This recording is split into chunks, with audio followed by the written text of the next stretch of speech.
नमस्कार. रंगगंध कलासक्त न्यास 40 गाव आयोजित उच्च पुरुषोत्तम दानवेकर अभिवाचन स्पर्धेत नाट्यकला हैदराबाद सादर करीत आहे एक स्वलिखित कथा विधिलिखित. लेखिका प्रिया जोशी, दिग्दर्शक नितीन बसरूड, पार्श्वसंगीत शुभदा नितीन, अभिवाचक कविता वारके, प्रिया जोशी. सादर करीत आहोत विधिलिखित.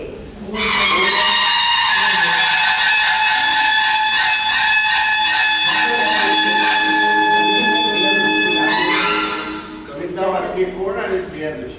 मी कविता वारके, मी प्रिया जोशी.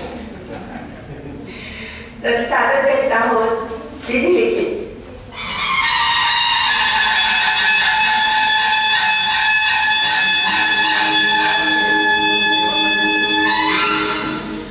द्वारकाधीश भगवान श्री कृष्ण जयतु पांडुपुत्रांचा विजय असो. हस्तिनापूरच्या राजमार्गावर दुतर्फा उभे असलेले प्रजाजन श्रीकृष्णाचा आणि पांडवांचा जय जयकार करत होते. कुरुक्षेत्राच्या धर्मयुद्धात विजयी ठरलेले पांडव श्रीकृष्णासह हस्तिनापुरात दाखल होत होते. तालुका रथ राजमाता गांधारीच्या निवासस्थानी घेऊन चलले. श्रीकृष्णाने आपल्या सारथ्याला सूचना केली आणि दारुकाने श्रीकृष्णाचा गरुडध्वज रथ महाराणी गांधारीच्या महालासमोर आणून उभा केला. श्रीकृष्णाने रथातून खाली उतरून कुरूंच्या भूमीवर आपलं चक्रवर्ती पाऊल ठेवलं आणि जवळच्याच गंगेच्या वळणावरून उडत येणाऱ्या एका टिटवीची कर्कश करण्याविदक्षिण आसमंत चिरून दिली. तिचा तो अमंगल ध्वनी कानी पडताच मस्तकावरच्या निळाभोर आभाळाकडे बघून श्रीकृष्णाने आपले मनसे नेत्र मिटून घेतले. गळ्यात होणाऱ्या टकोऱ्या टवटकीत वैजयंतीच्या माळीवर त्याची निळसर लांबसडक बोटं क्षणभर स्थिरावली. पण काही क्षणातच त्याचा चेहरा नेहमीच्या शांत प्रसन्न हास्याने उजळून निघाला आणि त्याने गांधारीच्या महालात प्रवेश केला. गुरुमाता गांधारी आपल्या मंचकावर बसल्या होत्या, शांत आणि धीर गंभीर.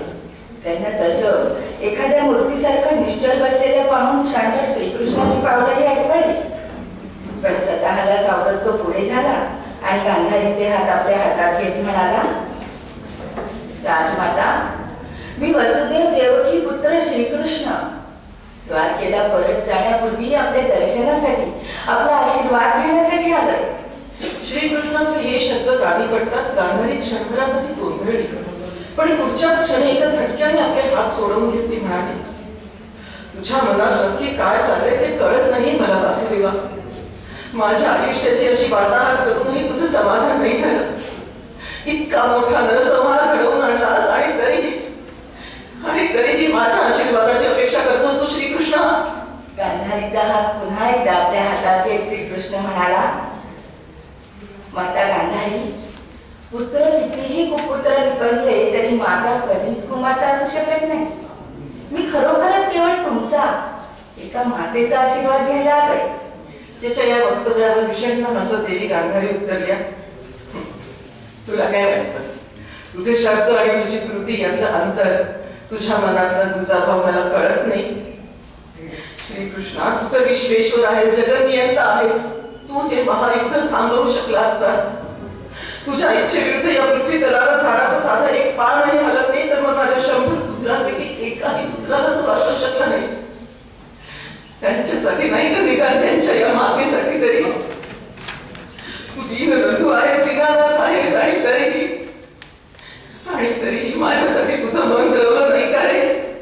पुत्र वियोगाच्या दुःखामुळे व्याकुळ झालेली गांधारी श्रीकृष्णाला जणू जावच विचारत होती. तिच्या त्या आवेशपूर्ण वक्तव्यातून तिच्या उद्विग्न मनाचा शोक श्रीकृष्णाच्या हृदयाचा ठाव घेत होता. पण आत्ताही त्याच्या चेहऱ्यावर नेहमीच शांत, प्रेमळ आणि भावपूर्ण हास्य विलसत होते. गांधारीच्या मुखातून निघणारे ते वागवान अगदी दिल्या झेलत आपल्या धीर गंभीर तरीही सुमधुर आवाजात श्रीकृष्ण उत्तरला, माता गांधारी, पुत्र वियोगामुळे शोकाकुल झालेली तुमची मनस्थिती मी समजू शकतो. पण माते तुमच्या पुत्रांच्या मृत्यूसाठी तुम्ही मला जबाबदार धरत आहात हे कितपत योग्य आहे? या पृथ्वी तलावर जन्म घेणारा प्रत्येक जीव स्वतःचे प्राक्तन बरोबर घेऊनच जन्माला येतो. त्यात मी देखील कोणताही हस्तक्षेप करू शकत नाही. प्रत्येक व्यक्तीला सत्याचा धर्माचा मार्ग दाखवणं एवढंच असतं माझ्या हातात. तुमच्या 100 पुत्रांना देखील वेळोवेळी मी सत्याची धर्माची जाणीव करून देत होतो. पण त्यांनी मात्र माझ्या कोणत्याही वक्तव्याला कधीही महत्त्व दिलं नाही. जणू काही त्या सगळ्यांनी केशवा तुझं कोणतंही स्पष्टीकरण, कोणताही तर्क आता माझं समाधान करू शकणार नाही. या संपूर्ण विश्वात माझ्या इतकी दुर्दैवी अभागी स्त्री पाहिलीस तू? माझ्या डोळ्यात देखत माझे 100 पुत्र युद्धभूमीवर वीर गतीला प्राप्त झाले. पण त्यांना जन्म देणारी, त्यांचं पालन पोषण करून त्यांना समर्थ योद्धे बनवणारी त्यांची ही माता त्यांच्यापैकी एकाचेही प्राण वाचवू शकली नाही. मी मला शक्य होते ते सर्व प्रयत्न केले. कुरुक्षेत्रावर माझ्या परमप्रिय दुर्योधनाला भीमाच्या गदा प्रहारांपासून वाचवण्यासाठी त्याला एक संरक्षक कवच द्यायचं ठरवलं होतं मी. तसा निश्चयच केला होता मनाशी. पण तू माझ्या त्या कृत्यात मोठा घातलास कृष्णा. माझ्या साध्या भोळ्या दुर्योधनाला तुझ्या शब्दांच्या जाळ्यात अडकवलंस, त्याला संभ्रमित केलंस. केवळ तुझ्यामुळे माझ्या पुत्राचे प्राण वाचवण्याचा माझा तो शेवटचा प्रयत्न असफल ठरला. केवळ तुझ्यामुळे. ज्या विष्णूची मी आयुष्यभर भक्ती केली, त्याच विष्णूने माझ्या श्रद्धेचा, माझ्या भक्तीचा असा उपहास करावा. भक्तांची संकटावरच्या उचलून धरणारा त्यांचा तारणहार म्हणत तू स्वतःला. मग माझ्यावर आलेलं इतकं मोठं संकट का नाही दिसलं तुला? का दिसत असूनही सोयीस्करित्या त्याकडे दुर्लक्ष केलंस तू? आज माझ्याच आराध्याने माझ्या 100 पुत्रांना यमसदनी पाठवलं, कौरव कुलाचा नाश केला. आणि म्हणूनच आज माझ्या हृदयात तुझ्यासाठी फक्त एकच भावना शिल्लक उरली आहे. माझ्या मनातला आक्रोश, उद्विग्न, असहाय्यता आणि तुझ्याबद्दल या क्षणी हृदयात दाटून आलेला अपार क्रोध, या सगळ्याचा परिणाम म्हण अथवा तुझं आणि माझं प्राक्तन म्हण. पण श्रीकृष्णा, या क्षणी मी कौरव माता गांधारी तुला श्राप देते. जर माझी विष्णू भक्ती खरी असेल, जर माझं मातृत्व पवित्र आणि पावन असेल तर ज्याप्रमाणे आज मी हे पुत्रवियोगाचं दुःख सहन करते, त्याचप्रमाणे एक दिवस दोन्ही मातांना तुझा वियोग सहन करावा लागेल. ज्या प्रकारे या युद्धात सारे कौरव मृत्युमुखी पडले, त्याच प्रकारे आजपासून 3 तपात तुझा आणि तुझ्या समस्त यादव कुलाचा असाच वंशविनाश होईल. तू एक क्षत्रिय असूनही कुठल्या युद्धात वीरगतीला न जाता एखाद्या निर्जन भूमीत रानावनात एकाकी यज्ञश्चित मरणी येईल तुला कृष्णा. यज्ञश्चित मरणी येईल तुला. गांधारी भावना विवश होऊन श्रीकृष्णाला संबोधत होती. तिच्या तोंडून तिच्या आराध्यासाठी, साक्षात श्रीकृष्णासाठी अशा प्रकारचे श्रापोद्गार बाहेर पडत होते. एखाद्या धनुष्यातून एका पाठोपाठ एक शरसंधान व्हावं, त्याप्रमाणे तिचे ते वाग्बाण श्रीकृष्णाच्या हृदयाचा वेध घेत होते. पण तरीही श्रीकृष्णाच्या मुखावरील ते सौम्य शांत हसू, ते स्मित कसू बरे कमी झालं नव्हतं. गांधारीची ती शापवाणी ऐकल्यावर श्रीकृष्णाने आपला उजवा हात आशीर्वादासाठी हलकेच वर उचलला आणि त्याच्या तोंडून केवळ एकच शब्द निघाला, तथास्तु. तो आशीर्वादाचा शब्द ऐकताच गांधारीने चमकून श्रीकृष्णाच्या दिशेने पाहिले. त्याची ही अशी प्रतिक्रिया तिला अनपेक्षित होती. मी काही क्षणांपूर्वी ज्याला कुळाच्या नाशाचा श्राप दिला, तोच वासुदेव माझे शब्द खरे व्हावे म्हणून मला आशीर्वाद देतो. त्या क्षणी गांधारीला स्वतःचीच लाज वाटली. जणू तिचं अंतर्मनच तिला म्हणत होतं, गांधारी, आजपर्यंत तुझ्या आयुष्यात झालेल्या प्रत्येक अघटिताला तू विष्णूची इच्छा म्हणून स्वीकारतेस. आयुष्यात येणाऱ्या प्रत्येक कठीण प्रसंगाने, प्रत्येक संकटाने तुझी त्या जगदीश्वराच्या खाली असलेली भक्ती कमी होण्याऐवजी अजूनच दृढ होत गेली. मग आज आत्ता या क्षणी तुझ्या मनातला तुझ्या देवाबद्दलचा तो विश्वास, ती आस्था, ती भक्ती कुठे लोपावी गांधारी? त्या भक्तवत्सल मनमोहनाने पुन्हा एकदा गांधारीकडे बघून स्मितहास्य केलं. जणू काही तिने न विचारताच त्याला तिच्या मनातील प्रश्न समजला असावा. अत्यंत मृदू स्वरात गांधारीला उद्देशून तो म्हणाला, माते, नको अडकूस या विचारांच्या करते आणि आत्ताच्या तुझ्या आचरणाने लज्जितही होऊ नकोस. आता मला जिने श्राप दिला ती माझी परमभक्त गांधारी नव्हती. तर एक शोकाकुल पुत्र वियोगाच्या दुःखाने पीडित अशी माता होती आणि एका मातेच्या घायाळ हृदयातून निघालेला प्रत्येक शब्द उमटणारा प्रत्येक भाव म्हणजे जणू काळ्या दगडावरची देखच साक्षात ईश्वरही यात हस्तक्षेप करून हसत नाही. आणि म्हणूनच हे कौरवजननी गांधारी, तू मला दिलेला श्राप माझ्यासाठी शिरोधार्य आहे. गांधारी यावर काही बोलणार तोच वासुदेव म्हणाला, आता मला आज्ञा दे माते, येतो. आणि गांधारीला काही समजायच्या आत श्रीकृष्ण तिच्या कक्षातून बाहेर पडला देखील. गांधारी आपल्या मनातील बेबंद विचारांना काबूत आणण्याचा प्रयत्न करत असतानाच एक दासी खालमानेने दालनात प्रवेश. गांधारीला विनम्र अभिवादन करत ती म्हणाली, महाराज धृतराष्ट्र आपल्या भेटीसाठी येत आहे. आणि पुढच्याच क्षणी एका सेवकाचा आधार घेत कौरवराज धृतराष्ट्र गांधारीच्या कक्षात आले. सेवकाने त्यांना एका मंचकावर बसवले आणि त्यांना प्रणाम करून तो कक्षाबाहेर निघून गेला. सेवक बाहेर गेल्याची पूर्ण खात्री झाल्यावर महाराज गांधारीला उद्देशून म्हणाले, मी हे काय ऐकतोय गांधारी, तू श्रीकृष्णाला श्राप दिलास. ज्या विष्णूची तू मनोभावे भक्ती केलीस त्याच विष्णूचा अवतार असणाऱ्या मधुसूदनाला तू चक्क त्याच्या कुळाच्या विनाशाचा श्राप दिलास का? कशासाठी?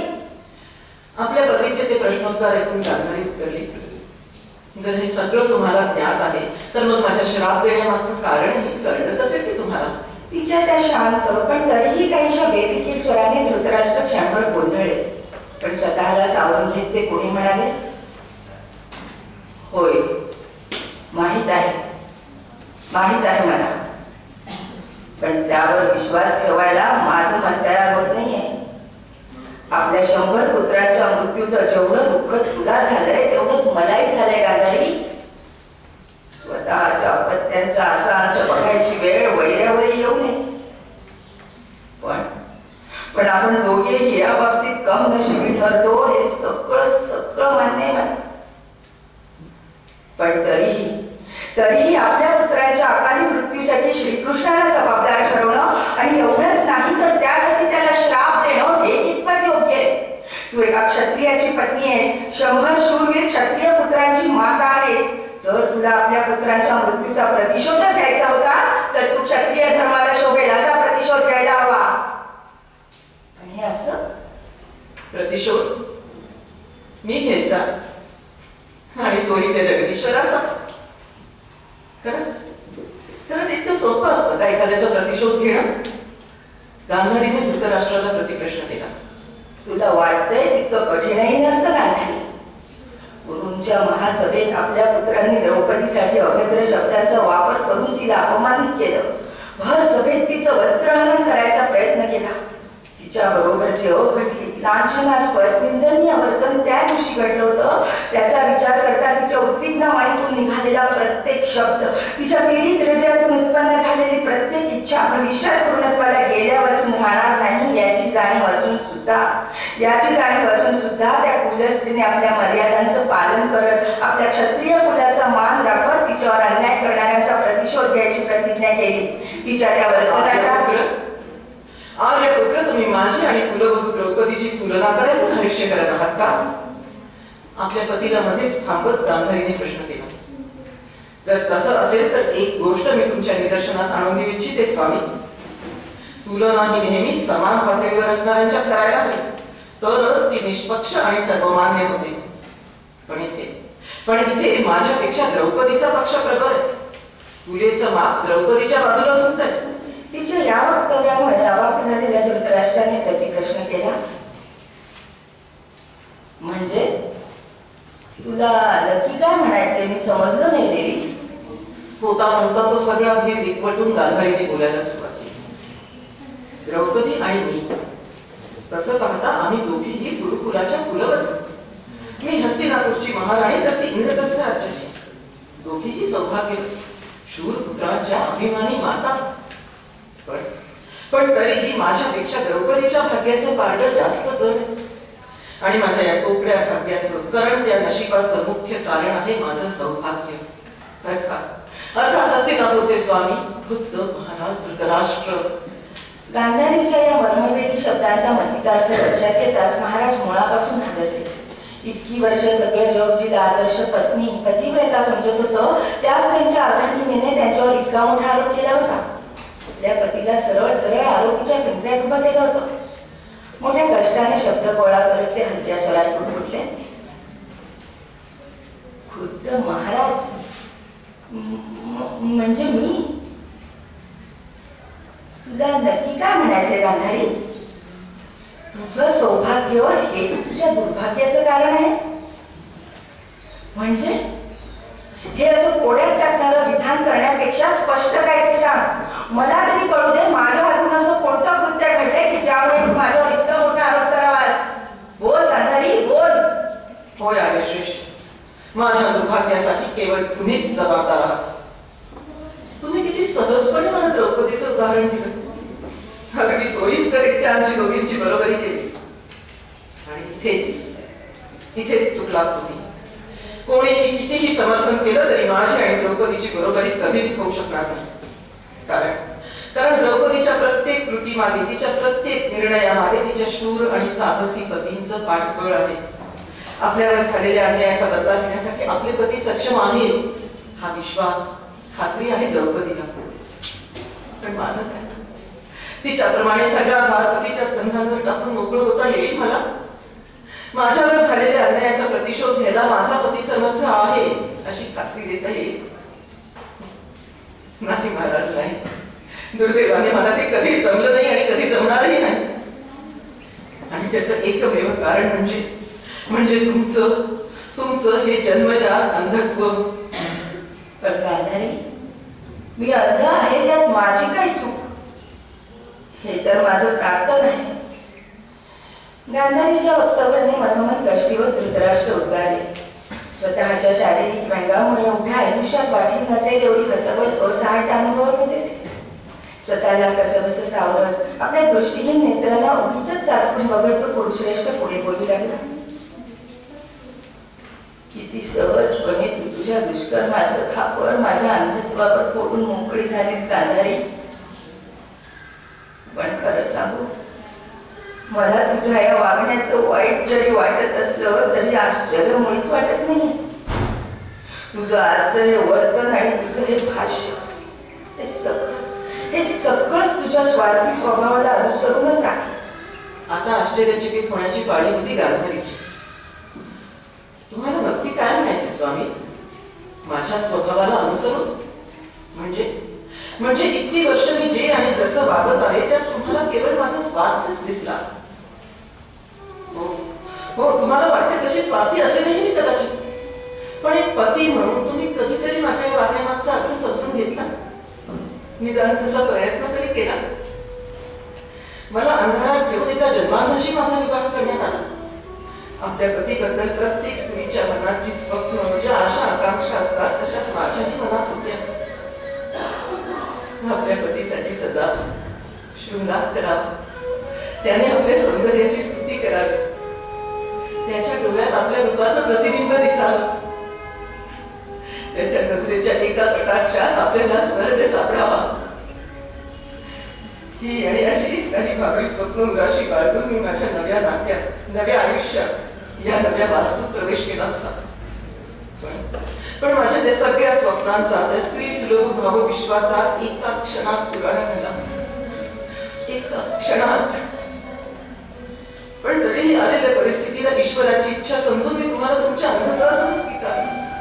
आपल्या पत्नी धर्माचा पालन करत आयुष्यभरासाठी दृष्टी त्याग केला. त्यामागे केवळ एकच कारण होतं. आपल्या सहजीवनात तुमच्या मनात कधीही हीनत्वाची भावना येऊ नये, तुमच्या अंधत्वाचा न्यूनगंड तुम्हाला जाणवू नये, इतकंच कारण होतं. पण माझ्या या कृतीमागे तुम्हाला माझा स्वार्थ दिसावा यापेक्षा अधिक दुर्दैव होते का? गांधारीचं हे स्पष्टीकरण ऐकून धृतराष्ट्र उसासले आणि म्हणाले, तुझ्या या वक्तव्यामुळे माझ्या मनातला तुझ्याविषयीचा भाव अजूनच दृढ झाला आहे. प्रिये, जर तू स्वतःला पतिव्रता म्हणून घेतेस तर मग आपल्या दोघांच्या आणि सहजीवनावर दूरगामी परिणाम करणारा इतका महत्वाचा निर्णय तू एकटीने का आणि कसा घेतलास? याविषयी मला एका शब्दानेही विचारावं असं वाटलं नाही तुला? तुझ्याप्रमाणेच माझ्याही आपल्या पत्नीकडून माफक अपेक्षा असतील हा विचार नाही आला तुझ्या मनात? मी जन्मतः अंध आहे यात माझी काय चूक? आणि राहता राहिला आपल्या एकमेकांकडून असणाऱ्या अपेक्षांचा प्रश्न. गांधारी, माझ्याशी विवाह झाल्यामुळे तुझी कित्येक स्वप्न, कित्येक इच्छा, आकांक्षा अपूर्ण राहिल्या असं तू मानतेस. तसं झालं असेलही कदाचित. पण जर मला तुझ्या अपेक्षा पूर्ण करणं शक्य असतं आणि तरीही मी त्याकडे दुर्लक्ष केलं असतं तर तुझे हे सगळे आरोप मी चुकल्या मानेने स्वीकारले असते. पण माझ्या शारीरिक मर्यादांमुळे जे माझ्या कुवती बाहेरचं आहे त्यासाठी तू मला कशी ठरवत आहेस? मला न्यूनगंड येऊ नये म्हणून तू स्वखुशीने अंधत्व स्वीकारलंस आणि संपूर्ण जगासमोर एक आदर्श पत्नी म्हणून वंदनीय ठरलीस. पण खऱ्या आदर्श पत्नीची व्याख्या कोण आणि कशी ठरवतो? माझ्या मते पती पत्नीचं नातं एकमेकांना पूरक असावं. एकाच्या स्वभावात, त्याच्या शारीरिक क्षमतांमध्ये ज्या उणीवा असतील त्या दुसऱ्याने धरून काढाव्या. एकमेकांना आधार देत, प्रसंगी सावरून घेत उभयतांनी आपल्या सहजीवनाचा खडतर प्रवास सुखकर करावा. माझ्या जीवन संगिनीकडून माझ्याही अशाच काही अपेक्षा होत्या. मी जन्माला आल्यापासून एका काळ्या कवीन घनघोर अंधारात चाच पडत होतो. माझ्या दैनंदिन जीवनात पदोपदी मला माझ्या अंधत्वाची आणि त्यामुळे येणाऱ्या अपूर्णत्वाची प्रचिती येत होती. इतरांच्या स्वरातून, त्यांच्या वर्तनातून त्यांना माझ्याविषयी वाटणारी सहानुभूती, माझ्याबद्दलची कीव मला अजूनच निराश करत होती. तारुण्यात प्रवेश केला आणि माझ्या दृष्टीने डोळ्यांनी नवीन स्वप्न बघायला सुरुवात केली. वाटायचं माझी जीवन संगीती माझी ढाल बनून येईल माझ्या आयुष्यात. माझ्याकडे उपहासाने, कुचेष्टेने बघणाऱ्यांच्या बोचक नजरा माझ्या पत्नीच्या नजरेच्या धाकाने झोपतील. मी जरी वास्तव जग बघायला असमर्थ असलो तरी माझ्या प्रियेच्या मदतीने मी आमचं दोघांचं एक सुंदर अद्भुत कल्पना विश्व बघेन. काही क्षण थांबून महाराज उद्गारले, गांधारी, जर तू हे अंधत्व स्वीकारलं नसतंस तर तुझ्या डोळ्यांनी मी आपल्या कन्येला आणि सगळ्या पुत्रांना बघितलं असतं. त्यांच्या बालक्रीडा अनुभवल्या असत्या, त्यांचं युद्ध कौशल्य तुझ्याकडून ऐकून मी कृतकृत्य झालो असतो. माझ्या या अंध नेत्रांनी बघितलेली ती सगळी स्वप्न जशी फुलली तशीच अचानक कोमेजून गेली. स्वतःला पतिव्रता म्हणून घेण्याच्या तुझ्या या हट्टापायी मी मात्र माझं पितृसुख गमावून बसलो. माझ्या अंधारमय विश्वातला काळोख तुझ्या आगमनाने अजूनच गडद झाला. मिट्ट झाला गांधारी, अधिकच मिट्ट झाला.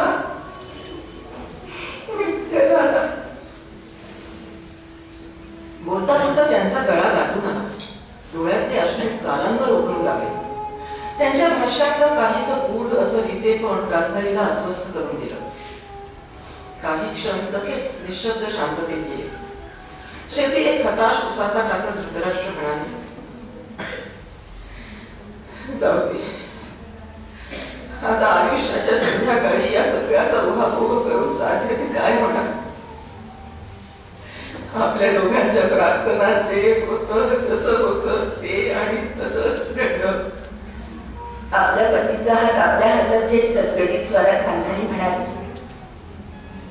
स्वामी, तुमच्या मनात कोंडून ठेवलेली ही विचारांची आवर्तनं तुम्ही मला आधीच सांगितली असती तर त्या क्षणी पतीची आज्ञा म्हणून माझ्या डोळ्यांवरची ही पट्टी मी काढून टाकली असती.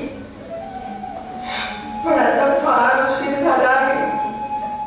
आता या अंधाराची, या काळोखाची मला जणू काही सवयच झाली आहे. आणि तसंही या जगात आता डोळे उघडून पाहण्यासारखं आहे तरी काय? जे होतं ते सगळं कुरुक्षेत्रावर उद्ध्वस्त झालं, नाश पावला. गांधारीचं ते हृदयद्रावक वक्तव्य ऐकून धृतराष्ट्र भावना विवश होऊन स्फुंदू लागले. आपल्या पतीची ती हताश, उद्विग्न मनोवस्था बघताच गांधारीने महत् प्रयासाने स्वतःला सावरलं. आपले अश्रू पुसत काहीशे विरोधार्थ स्वरात ती म्हणाली, स्वामी, तुमचं हे सगळं मनोगत ऐकून मला माझ्या हातून घडलेल्या अजून एका अक्षम्य अपराधाची जाणीव झाली आहे. अपराध कसला, पापच म्हणावं लागेल त्याला. आपल्या पुत्रांच्या मृत्यूसाठी श्रीकृष्णाला जबाबदार धरण्याचं पाप, त्यांच्या कर्मफळाचं खापर त्या जगदीश्वराच्या माती फोडण्याचं पाप, त्या दीनबंधू दीनानाथाला श्राप देण्याचं पाप, आणि त्याहीपेक्षा अधिक क्लेशदायक गोष्ट म्हणजे माझे ते तळतळाटाचे बोल ऐकूनही श्रीकृष्णाने कसलाही उशाप न मागता उलट पक्षी मलाच आशीर्वाद दिला. तथास्तु. आणि माझी खात्री आहे आपल्या कोणत्याही भक्ताचा शब्द खाली पडू न देणारा तो भक्त वात्सल माझे हे शब्द देखील खरे करून दाखवेल. आता त्या नरोत्तमाकडे एकच मागणं आहे. माझ्या मुखातून निघालेले ते अमंगल अभद्र शब्द खरे होण्याआधीच लौकिक अर्थाने बंद असलेले माझे हे नेत्र कायमचे मिटून जावे. ज्या वासुदेवाच्या मृत्यूची मी कामना केली त्यालाच हात जोडून संपूर्ण शरणागती पत्करून त्यापाशी आता एकच याचना, एकच मागणं आहे. माझ्या या पापकर्माचं फळ मला याच जन्मी मिळावं आणि ते भोगण्यासाठी लागणारी मदतशक्ती ही मला त्यानेच द्यावी. भवसागरात भरकटलेली माझी ही जीवनरूपी नौका आणि तिचं सुकाणू दोन्ही आता श्रीकृष्णाच्या हातात येऊन मी मोकळी होणार आहे. ती नौका म्हणून तळाशी जाणार की पैलतील गाठणार हे आता सर्वस्वी त्यानेच ठरवायचंय. सर्वस्वी त्यानेच.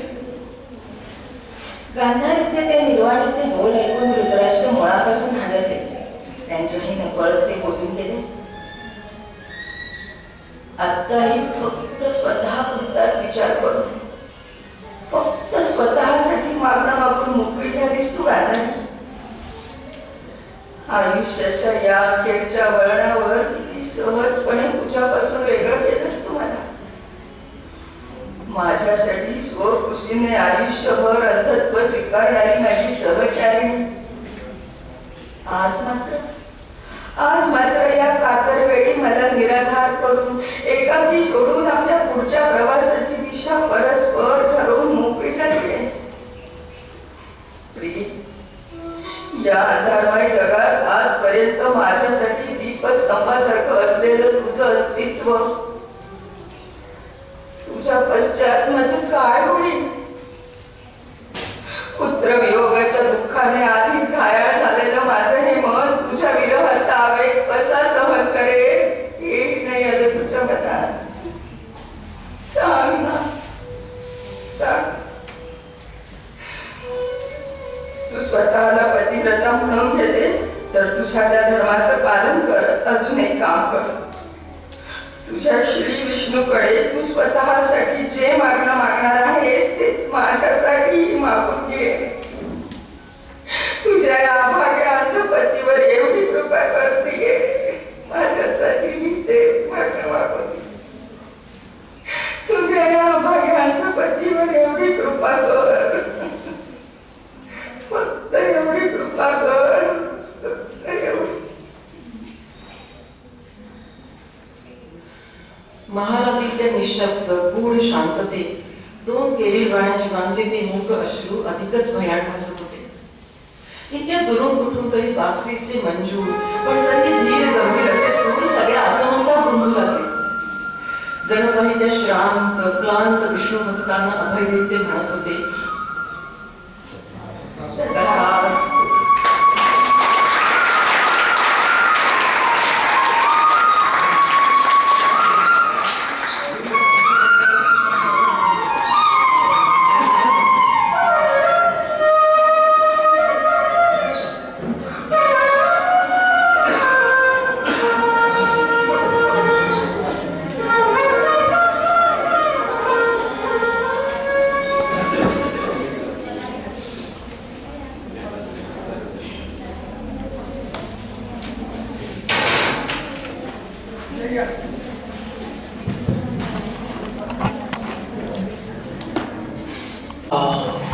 अभिवाचनाच्या वेळेच्या आत तुमचं होणार नाही म्हणून नाही सर, आम्ही खूप प्रॅक्टिस केली होती. 28 मिनिटं 46 सेकंदात सगळं संपलं.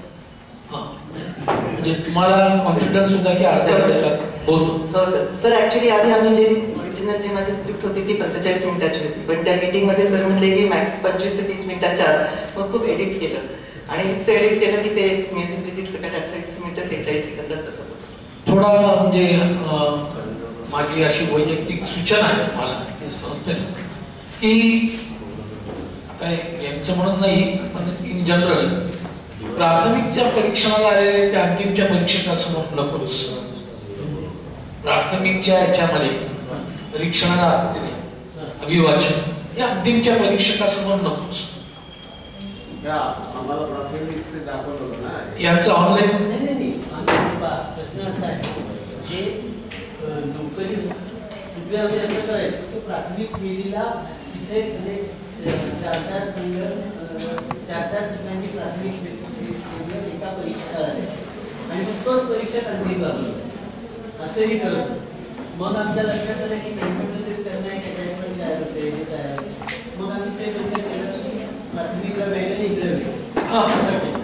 पण मग आता कसं होतं त्याच्यासाठी म्हणजे जस्ट 5-7-10 त्याकडे येतील त्या प्रवेशिका व्हिडिओ त्यामुळे आणखी कोणाला तरी पाठवायचं त्याच्यापेक्षा आणखी पाठवायचा त्या हिशोबाने प्रश्न आहे. त्यातलं जे बेस्ट आहे हो. ते आपोआप संधीच मिळतात. हो. परराज्यातल्या लोकांचे मेसेज टाकलाय चॉईस आहे तुम्हाला की इथे या सादर करा व्हिडिओ परत वापरा. देशातल्या लोकांसाठी मात्र इलाज नाही व्हिडिओ. तुम्ही स्क्रिप्ट लिहिली. माझ्या माहितीप्रमाणे श्रीकृष्ण हा क्षत्रिय नव्हता. नाही सर, श्रीकृष्ण क्षत्रिय होता. कृष्ण कुल होतं त्याचं. श्रीकृष्ण हा क्षत्रिय होता. यादव कुळाचा. कुल यादव हा. पण त्याचं कृष्णी कुल होतं. वसुदेव जे होते ते क्षत्रिय होते त्याचे वडील.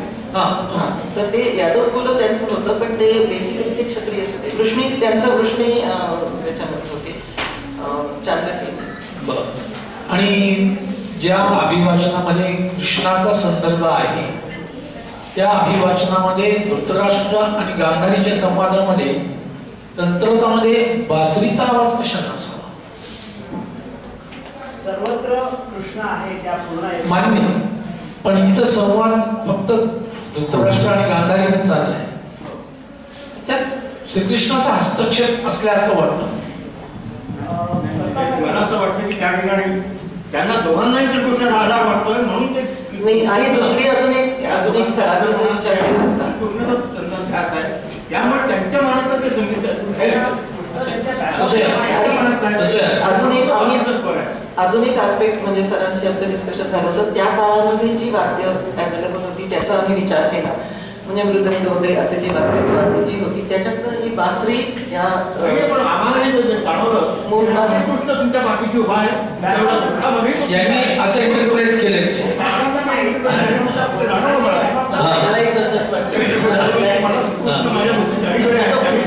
काही नाही आहे त्यांच्या मनातला कृष्ण बासरी बघा.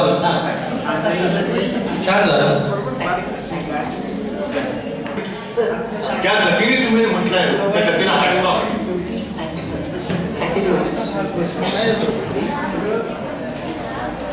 कुणाला बोलायचंय सृष्टीमध्ये? नमस्कार, मी रामेश्वर राजू राठोड, MIMC कॉलेज चाळीसगाव. तुम्ही जे अभिवाचन केलं ते प्रत्यक्ष मी बाकीचं नाही सांगत. प्रत्यक्ष जेव्हा मी तुमचं अभिवाचन वाचत होते तेव्हा मला असं वाटत होतं की मी प्रत्यक्ष कुरुक्षेत्रात आहे. आणि ज्यावेळी मी तुमची फिलिंग समजू शकतो ज्यावेळी तुम्ही बोलत होत्या प्रत्यक्ष असं वाटत होते त्या काळात ते भगवंत अर्थात देवच त्या काळात ते बोलत होते. आणि तुम्ही जे सगळ्यांना सांगितलं ना की गांधारीचे जे मुलं होते श्रीकृष्णाने वाचू शकले नाही आणि एका आईची वेटा तुम्ही जी दर्शवली ना आमच्या समोर ते मला खूप चांगलं वाटलं. आणि मी तुम्हाला अभिनंदन करतो की तुम्ही जे वाचत होते ते प्रत्यक्ष माझ्या डोळ्यासमोर आले आणि प्रत्यक्ष असं वाटत होते जेणेकरून एका महाभारताच्या पिढीतच आलेलो आहे आणि जे ऐकलं नव्हतं ते तुमच्या मुखातून प्रत्यक्ष ऐकायला. Thank you so much. फक्त इथे एक आता तू म्हणजे हा विषय काढल्यास आणि ही सगळी यंग मुलं आहेत म्हणून यांना सांगते, मोठ्याने तर सगळ्यांनी महाभारत वाचले, त्यांना माहिती आहे. हे तुम्ही कदाचित वाचलं नसेल. हे जे धृतराष्ट्र गांधारीमधला संवाद आहे, हा संवाद असा कुठे लिहिलेला नाहीये. हे माझं इंटरप्रिटेशन आहे. म्हणजे तुम्हाला मिसगाईड राहायला नको तुम्ही म्हणून मी सांगते, जे त्या दोघांच्या मध्ये समजा असा संवाद झाला तर तो काय असेल असं विचार करून मी हे लिहिलेलं आहे. श्रीकृष्णाला दिलेला शाप खरा आहे, तो तिने खरंच दिला होता. पण बाकी जे हे जे इतर त्याचं जे कल्पना विस्तार केलाय हा कुठे लिहिलेला नाहीये. म्हणजे तो माझा स्वतःचा कल्पना विस्तार आहे. त्यामुळे तुम्ही त्या दृष्टीने त्याच्याकडे बघा. चांगला